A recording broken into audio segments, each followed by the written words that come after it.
दोस्तों, chart pattern के course का ये हमारा दूसरा एपिसोड है। इस एपिसोड में हम कंटिन्यूअस चार्ट पैटर्न के बारे में डिस्कस करेंगे। कंटिन्यूअस पैटर्न किसे कहते हैं, इसमें ट्रेड कैसे लेना है, स्टॉप लॉस कहाँ रखना है और सभी कंटिन्यूअस पैटर्न के पीछे की साइकोलॉजी। चलिए समझते हैं कंटिन्यूअस चार्ट पैटर्न किसे कहते हैं। देखिए, जब किसी पैटर्न की फॉर्मेशन होने के बाद प्राइस अपना पुराना ट्रेंड कंटिन्यू करता है तो उसको हम कंटिन्यूअस सात पैटर्न बोलते हैं।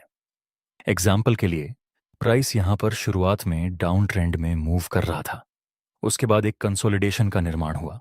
उसके बाद प्राइस ने अपना पुराना ट्रेंड कंटिन्यू किया जो कि यहां पर डाउन का था। उसी तरह यहां पर शुरुआत में price higher high and higher low की फॉर्मेशन के साथ अब ट्रेंड में मूव कर रहा था। उसके बाद हमें एक कंसोलिडेशन रेंज मिली। उसके बाद प्राइस ने अपना पुराना ट्रेंड कंटिन्यू किया जो कि यहां पर अप ट्रेंड का था। आपकी फर्स्ट कंटिन्यूअस पैटर्न है बुलिश रेक्टेंगल। जब प्राइस किसी अप ट्रेंड में होता है और फिर साइडवे रेंज में मूवमेंट करता है, उसको हम बुलिश रेक्टेंगल कहते हैं। इस पैटर्न में आपको हॉरिजॉन्टल लाइन मिलेगी। ऊपर का लेवल रेजिस्टेंस का काम करेगा और नीचे का लेवल सपोर्ट का काम करेगा। जैसे कि इस एग्जाम्पल में शुरुआत में प्राइस हायर हाई के स्ट्रक्चर में मूव कर रहा था। उसके बाद प्राइस थोड़ा सा साइडवे हो जाता है। ये सब लेवल को टच करके हम रेजिस्टेंस ड्रॉ करेंगे।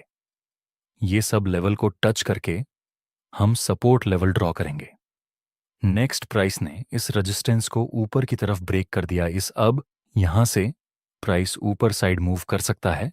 नेक्स्ट एग्जाम्पल, यहां ये रेजिस्टेंस जोन और यह सपोर्ट। प्राइस ने इस लेवल को ब्रेक कर दिया और फिर से अब ट्रेंड में मोमेंटम दिया।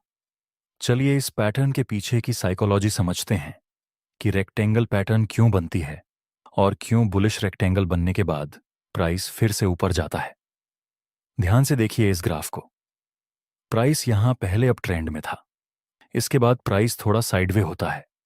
अब जो भी ट्रेडर्स ने यहां पर बाय में एंट्री किया होगा, वे लोग अपना प्रॉफिट बुकिंग करेंगे। बायर्स के प्रॉफिट बुकिंग की वजह से हमें यहां साइडवे मूवमेंट देखने को मिलता है। नेक्स्ट प्राइस इस रेजिस्टेंस को ऊपर की तरफ ब्रेक करता है, मतलब कि यहां नए बायर्स बाय करने में अपना इंटरेस्ट दिखा रहे हैं। पुराने बायर्स में से कुछ लोगों ने यहां प्रॉफिट बुक किया होगा और कुछ पुराने बायर्स ने होल्ड किया होगा।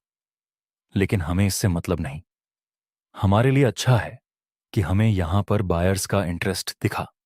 इस वजह से हम प्रिडिक्ट करते हैं कि आगे से मार्केट ऊपर जा सकती है। लेकिन काफी सारे लोग बुलिश रेक्टेंगल में गलत तरीके से एंट्री करते हैं और लॉस करते हैं। चलिए मैं आपको सिखाता हूं कि आपको इसमें परफेक्ट एंट्री कैसे करनी है। इस ग्राफ में प्राइस पहले ऊपर जा रहा था और फिर साइडवे हो जाता है। यहां पर आपको बुलिश रेक्टेंगल की फॉर्मेशन मिली। लेकिन दोस्तों, ये रेक्टेंगल अभी इनकम्प्लीट है।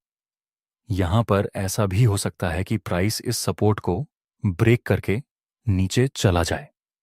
इसलिए जब तक यह रेजिस्टेंस लेवल ऊपर की तरफ ब्रेक नहीं होता है, तब तक आप इसको एक परफेक्ट बुलिश रेक्टेंगल नहीं मान सकते। नेक्स्ट प्राइस इस रेजिस्टेंस को ब्रेक कर देता है तो कुछ लोग यहीं पर बिना वेट किए एंट्री करने लगेंगे। लेकिन 10 में से 2-3 बुलिश रेक्टेंगल ऐसे भी होते हैं जिसमें मार्केट प्रॉपर रेजिस्टेंस का ब्रेकआउट देगा और फिर प्राइस नीचे गिर जाएगा। अगर आपको सेफ रहकर ट्रेड लेना है तो रिटेस्ट का वेट करना जरूरी है। नेक्स्ट प्राइस नीचे आता है। अब ये रेजिस्टेंस लेवल आगे सपोर्ट का काम करेगा। वहां पर हमें एक बुलिश कैंडल और कंफर्मेशन मिली। अब आप यहां पर बाय एंट्री कर सकते हो।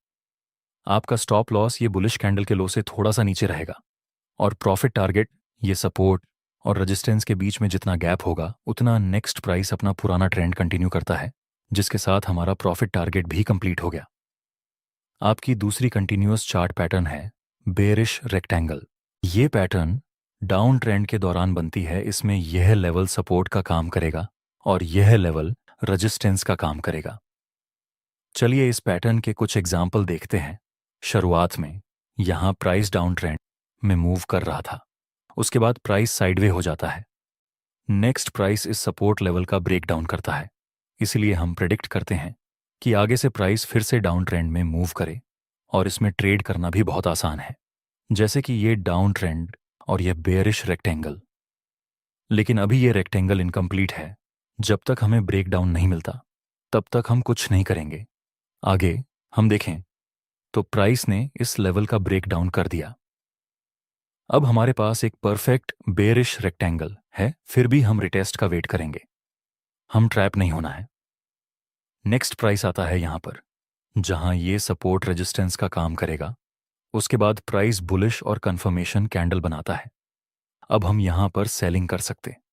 हमारा स्टॉप लॉस रहेगा इस कैंडल के हाई से थोड़ा ऊपर, और प्रॉफिट टारगेट इस सपोर्ट और रेजिस्टेंस के बीच में जितना गैप होगा उतना नेक्स्ट प्राइस नीचे गिरता है, जिसके साथ हमारा प्रॉफिट टारगेट भी कंप्लीट हो गया है। चलिए मैं आपको एक टिप्स देता हूं। अगर बुलिश और बेरिश रेक्टेंगल की रेंज ज्यादा लंबी हो तो आगे का मूव बड़ा हो सकता है। आपकी तीसरी चार्ट पैटर्न है असेंडिंग ट्रायंगल। इसमें एक हॉरिजॉन्टल रेजिस्टेंस होता है और एक बुलिश ट्रेंड लाइन, जहां हर बार प्राइस हायर लो बनाकर ऊपर जाता है। इस पैटर्न की एक कंडीशन है कि प्राइस इस रेजिस्टेंस को मिनिमम 2 बार टच करनी ही चाहिए, और इस ट्रेंड लाइन को प्राइस मिनिमम 3 बार टच करना ही चाहिए। एग्जाम्पल के लिए, यहां प्राइस स्टार्टिंग में ऊपर मूव कर रहा था, उसके बाद थोड़ा नीचे गिरता है और फिर ऊपर जाता है, पर यहां ये रेजिस्टेंस ब्रेक नहीं हो पाता। प्राइस फिर से गिरता है, जहां से फिर एक बार ऊपर चला जाता है। अब हम ये बुलिश ट्रेंड लाइन ड्रॉज करेंगे और ऊपर ये रेजिस्टेंस जोन। नेक्स्ट एक बार फिर से प्राइस नीचे आकर ऊपर जाता है, जहां फाइनली ये रेजिस्टेंस लेवल का ब्रेकआउट मिलता है। अभी हमारे पास एक परफेक्ट असेंडिंग ट्रायंगल पैटर्न है, और हम प्रेडिक्ट कर सकते हैं कि यहां से प्राइस फिर से अपर ट्रेंड में मूव करे। चलिए इस पैटर्न के पीछे की साइकोलॉजी समझते हैं। इस ग्राफ में प्राइस ऊपर जाता है, उसके बाद नीचे आकर फिर से ऊपर जाता है, लेकिन यहां ये रेजिस्टेंस ब्रेक नहीं हुआ। फिर प्राइस नीचे गिरता है, लेकिन यहां तो प्राइस इस लो तक भी नहीं आ रहा है, उससे पहले ही प्राइस ऊपर चला जाता है। इस तरह से ये पैटर्न बनती है। आप देखिए, यहां हर बार प्राइस नया लो बनाता है, मतलब हर लो पे बायर्स एक्टिव होकर प्राइस को ऊपर मूव करवा देते हैं। ये सब जगह से बायर्स अपना पोटेंशियल शो कर रहे थे, इसलिए हम प्रेडिक्ट करते हैं कि आगे से प्राइस ऊपर जा सकती है। लेकिन जब तक ब्रेकआउट नहीं होता तब तक हम कंफर्म नहीं हो सकते कि प्राइस ऊपर ही मूव करें, इसलिए ब्रेकआउट मिलने का वेट करना जरूरी रहेगा। इसमें आपको अच्छा खास प्रॉफिट मिलेगा। कैसे? चलिए समझते हैं। यहां प्राइस स्टार्टिंग में अपर ट्रेंड में था, उसके बाद हमें असेंडिंग ट्रायंगल की फॉर्मेशन मिली। नेक्स्ट ये रेजिस्टेंस का ब्रेकआउट हो गया। हम यहां रिटेस्ट का वेट करेंगे, आगे प्राइस थोड़ा नीचे आती है। इस लेवल के पास हमें बुलिश कैंडल का सिग्नल मिला। अब हम यहां पर बाय कर सकते हैं। हमारा S12 रहेगा इस बुलिश कैंडल के लो के नीचे, और प्रॉफिट टारगेट के लिए ये रेसिस्टेंस और ये लो के बीच में जितना गैप होगा उतना रख सकते हैं। नेक्स्ट प्राइस हमारी डायरेक्शन में मूव करता है। आपकी नेक्स्ट पैटर्न है डिसेंडिंग ट्रायंगल। आपकी नेक्स्ट पैटर्न है descending triangle. Ascending triangle up trend में बनती है और डिसेंडिंग ट्रायंगल डाउन ट्रेंड में बनती है, जिसमें ये लेवल सपोर्ट का काम करेगा और ये ट्रेंड लाइन रेसिस्टेंस का काम करेगी। इस पैटर्न में भी प्राइस इस रेसिस्टेंस को मिनिमम 2 बार टच करना चाहिए और ट्रेंड लाइन को मिनिमम 3 बार टच करना चाहिए। जैसे कि यहां प्राइस नीचे आ रहा था, उसके बाद प्राइस फिर से थोड़ा ऊपर जाता है और नीचे गिरता है। फिर से प्राइस एक बार ऊपर जाता है, जहां प्राइस इस लेवल के पास भी नहीं पहुंच पाता और पहले ही रिवर्स हो जाता है। इस तरह से इसमें प्राइस हर बार लोअर हाई बनाकर नीचे गिरता है। हर लोअर हाई के पास बायर्स अपना पोटेंशियल दिखा रहे हैं, इसलिए हम यहां पर प्रेडिक्ट करेंगे कि आगे प्राइस नीचे गिर सकता है, क्योंकि हर पिछले हाई में सेलर्स का पोटेंशियल देखने को मिलता है। लेकिन जब तक ये सपोर्ट डाउनसाइड में ब्रेकडाउन नहीं होता तब तक ये पैटर्न इनकम्प्लीट ही रहेगी। So wait for any perfect breakdown. Next price इस सपोर्ट का ब्रेकडाउन करता है। अब हम बोल सकते हैं कि यह एक परफेक्ट डिसेंडिंग पैटर्न है और आगे प्राइस नीचे जाता है। चलिए समझते हैं इसमें ट्रेड कैसे लेना है। देखिए, हमारे पास एक डिसेंडिंग ट्रायंगल पैटर्न है जहां प्राइस 2 बार इस सपोर्ट को टच कर चुका है और 3 बार रेसिस्टेंस को टच कर चुका है। नेक्स्ट हमें ब्रेकडाउन मिला, हम रिटेस्ट का वेट करेंगे। आगे प्राइस सपोर्ट लेवल के पास आता है जो कि अब रेसिस्टेंस का काम करेगा। वहां हमें बेयरिश कैंडल का सिग्नल मिला। अब हम सेल कर सकते हैं स्टॉप लॉस। इस कैंडल के हाई से थोड़ा ऊपर रखना है और प्रॉफिट टारगेट ये सपोर्ट और ये लो के बीच के गैप जितना आपकी नेक्स्ट पैटर्न है बुलिश फ्लैग पैटर्न। जब अब ट्रेंड के दौरान प्राइस थोड़ा रिट्रेस करता है और जब इसमें हमें कुछ इस तरह से दो ट्रेंड लाइन मिले तब ये फ्लैग पैटर्न कहलाएगी। ये पैटर्न फ्लैग जैसी दिखती है, इसलिए इसका नाम फ्लैग पैटर्न रखा गया है। कुछ लोग इसको को फ्लैग एंड पोल भी कहते हैं। ये फ्लैग और ये पोल एग्जाम्पल के लिए।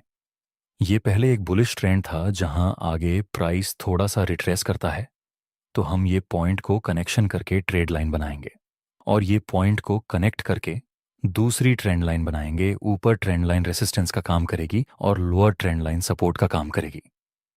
नेक्स्ट प्राइस ने इस रेसिस्टेंस लाइन को ब्रेक कर दिया है। अब यहां से प्राइस ऊपर जा सकती है। चलिए इसके पीछे की साइकोलॉजी समझते हैं। जब किसी ऐप ट्रेंड में जिसमें सभी कैंडल्स पावरफुल रहेंगी, जैसे जैसे सभी बायर्स का प्रॉफिट बुकिंग होने लगता है तब हमें एक रिट्रेसमेंट दिखेगा। पहले तो हम ट्रेंड लाइन ड्रॉ करेंगे। अगर यहां फ्रेश बायर्स भी बाय करने में इंटरेस्टेड होंगे तो हमें इस ट्रेंड लाइन का ब्रेकआउट मिलेगा। नेक्स्ट प्राइस इसको ब्रेक कर देता है, मतलब धीरे धीरे बायर्स एक्टिव होने लगे हैं। अब हम कह सकते हैं कि आगे प्राइस अब ट्रेंड में मूव कर सकता है। इसमें प्रॉफिट टारगेट रखने का तरीका थोड़ा सा अलग है। देखिए, इस जगह बुलिश ट्रेंड था, फिर प्राइस थोड़ा सा रिट्रेस करता है जिसे हम लोग ट्रेंड लाइन से कनेक्ट करेंगे। आगे प्राइस ने इस ट्रेंड लाइन को ब्रेक कर दिया और फिर प्राइस रिटेस्ट करने के लिए आता है जिसमें हमें बुलिश और कंफर्मेशन का सिग्नल मिला। ये बाय करने का सिग्नल है जिसमें आपका स्टॉप लॉस रहेगा इस कैंडल के लुक के नीचे और प्रॉफिट टारगेट के लिए आप इस पोल की साइज का यूज कर सकते हैं। जितना बड़ा पोल होगा उतना आपका प्रॉफिट टारगेट बड़ा रहेगा। नेक्स्ट प्राइस ऊपर जाता है और फाइनल में हमारा प्रॉफिट टारगेट कंप्लीट हो चुका है। चलिए बेयरिश फ्लैग पैटर्न को चेक करते हैं। यह पैटर्न डाउन ट्रेंड में बनेगी। डाउन ट्रेंड के समय जब प्राइस थोड़ा सा रिट्रेस करेगा उसी समय हमें दो ट्रेंड लाइन मिलेगी जिसमें अपर ट्रेंड लाइन रेसिस्टेंस का काम करेगी और लोअर ट्रेंड लाइन सपोर्ट का काम करेगी।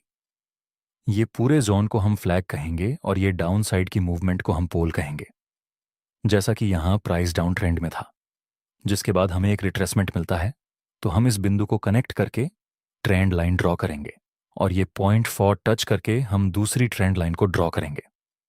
नेक्स्ट प्राइस ने इस ट्रेंड लाइन को नीचे की तरफ ब्रेक डाउन कर दिया। यहां से प्राइस नीचे जा सकता है। नेक्स्ट एग्जाम्पल, यहां स्टार्टिंग में प्राइस नीचे आ रहा था, फिर एक फ्लैग पैटर्न का निर्माण हुआ। नेक्स्ट प्राइस इस लेवल को ब्रेक करके रिटेस्ट करता है और बेयरिश कैंडल का सिग्नल मिला। यहां आप सेल कर सकते हैं एसएल कैंडल के हाई से ऊपर और प्रॉफिट टारगेट पोल की साइज जितना। अब मैं आपको वो पैटर्न सिखाने जा रहा हूं जो है तो बहुत हुआ आसान, लेकिन गलत तरीके से सीखने की वजह से लोगों को यह पैटर्न बहुत ही टफ लगती है। मैं बात कर रहा हूं कप एंड हैंडल पैटर्न के बारे में। यह पैटर्न बुलिश ट्रेंड में बनती है। अब ट्रेंड के दौरान प्राइस रिट्रेसमेंट तो करता है लेकिन राउंड शेप में रिट्रेस करता है जो कप जैसी दिखती है, इसलिए इसका नाम कप एंड हैंडल रखा गया है। यह पार्ट को हम कप कहेंगे और यह पार्ट को हम हैंडल कहेंगे। एग्जाम्पल के लिए, यहां पहले प्राइस ऊपर जा रहा था, फिर प्राइस रिट्रेस तो करता है लेकिन राउंड शेप में, फिर प्राइस हल्का सा साइडवे हो जाता है। नेक्स्ट प्राइस इस रेसिस्टेंस लेवल को ऊपर की तरफ ब्रेक कर देता है और फिर प्राइस अपने पुराने ट्रेंड में कंटिन्यू करता है। चलिए समझते हैं इसमें ट्रेड कैसे लेना है। यहां हमारे पास एक कप एंड हैंडल की फॉर्मेशन थी। उसके बाद प्राइस इस साइड में रेंज को ऊपर की तरफ ब्रेक कर देता है, फिर प्राइस रिटेस्ट करता है और बुलिश कंफर्मेशन का सिग्नल बनता है। यहां पर आप बाय में ट्रेड ले सकते हैं। इसमें आप प्रॉफिट टारगेट ये कप के बॉटम और इस रेसिस्टेंस के बीच में जितना गैप होगा उतना रख सकते हैं और स्टॉप लॉस इस कैंडल के लो से थोड़ा नीचे। आपकी नेक्स्ट पैटर्न है इन्वर्टेड कप एंड हैंडल। ये पैटर्न डाउन ट्रेंड में बनेगी in short cup and handle का। उल्टा होगा इन्वर्टेड कप एंड हैंडल। जैसे कि यहाँ डाउन ट्रेंड में प्राइस मूव कर रहा था, फिर प्राइस राउंड शेप में रिट्रेस करता है और इस सपोर्ट के पास हमें एक स्मॉल रेंज देखने को मिली। दोस्तों, याद रखना, जब तक ये सपोर्ट का ब्रेकडाउन नहीं मिलता तब तक आपको कुछ भी नहीं करना है। ऐसा बिल्कुल भी हो सकता है कि यहां से प्राइस फिर से ऊपर चला जाए, इसलिए जल्दबाजी मत करना। नेक्स्ट इस सपोर्ट का ब्रेकडाउन मिला और फिर प्राइस रिटेस्ट करने के लिए भी आता है, जहां हमें बियरिश कंफर्मेशन का सिग्नल हम सेल कर सकते हैं, स्टॉप लॉस रखेंगे। कैंडल के हाई से थोड़ा सा ऊपर और प्रॉफिट टारगेट, ये सपोर्ट और ये राउंड शेप में जितना गैप होगा उतना प्रॉफिट टारगेट रख सकते हैं। बाद में हमें एक शार्प मूवमेंट मिले डाउन साइड में। दोस्तों, आपको ये वीडियो कैसा लगा कमेंट सेक्शन में ज़रूर बताना।